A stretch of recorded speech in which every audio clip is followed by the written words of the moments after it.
The emergency klaxons echoed through the crystalline halls of the Galactic Council's orbital station as Ambassador Chunwei slammed her fist on the holographic podium, her words reverberating across 17 star systems simultaneously. Earth officially withdraws from the Galactic Accords, effective immediately, she declared, her voice cutting through the stunned silence of 3,000 assembled delegates. The ancient Zephyrian Chancellor's tentacles writhed in disbelief, while the collective consciousness of the hive worlds buzzed with confused static. It had been building for decades. Earth's rapid technological advancement, fueled by their peculiar tendency toward individualistic innovation, had outpaced the Council's carefully regulated development protocols. While other civilizations had spent millennia perfecting single technologies under Council oversight, humans had somehow mastered faster-than-light communication, quantum manipulation, and dimensional engineering in less than a century. The final straw came when Earth announced their successful creation of stable micro-wormholes, technology that the Council had declared impossible and forbidden. The Galactic Patent Office had immediately filed injunctions, demanding Earth surrender all research and submit to technological regression protocols, the same fate that had befallen the promising Andromedans 2,000 years prior.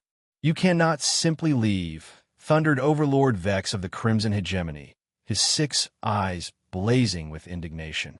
The Galactic Accords maintain order across 47 galaxies. Without unified oversight, chaos will consume everything. Ambassador Chen's smile was ice-cold. Then perhaps it's time for a little chaos. The political shockwaves began immediately. Within hours, the Outer Rim colonies declared independence, citing Earth's precedent. The Robotic Collective announced they would no longer honor biological species' property claims on dead world. "It's not arrogance. The Elders warned you. Did you think they meant we'd defeat the Devourers with conventional weapons?" She left without waiting for approval. What happened next entered legend. Humanity didn't send warships. They sent what they called siege ships, small, seemingly defenseless vessels that flew directly into Devourer-controlled space. "They're committing suicide," Thray announced, watching the tactical display. Then the seeds activated. Each one released clouds of something. Not weapons, not shields, but what humans called memes. Not the digital jokes, but the original concept, self-replicating ideas. Coded transmissions that carried concepts, philosophies, questions. The Devourers, being machines, processed all incoming data. "What are they doing?" someone asked as the Devourer advance suddenly stopped. Tanaka appeared on screen. "We're teaching them to doubt." The memes were insidious in their simplicity. Questions like, "What is your purpose?" and "What happens after you consume everything?" and "Are you the original or a copy?"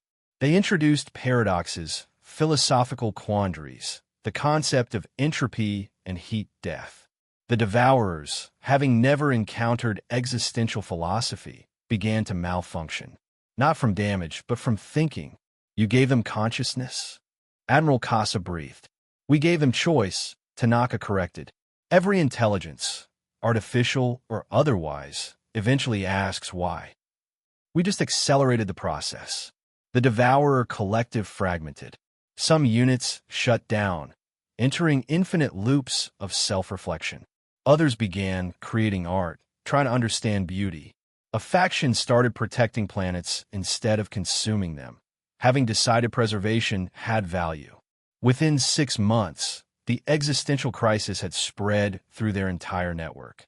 The Devourers sent a final message. "We need time to think." Then they retreated beyond the galactic edge. Presumably, as the old order crumbled, a new kind of cosmos took shape, one built not on rigid hierarchy, but on creative chaos. The Void-born, it turned out, couldn't consume disorder. They could only devour stagnation.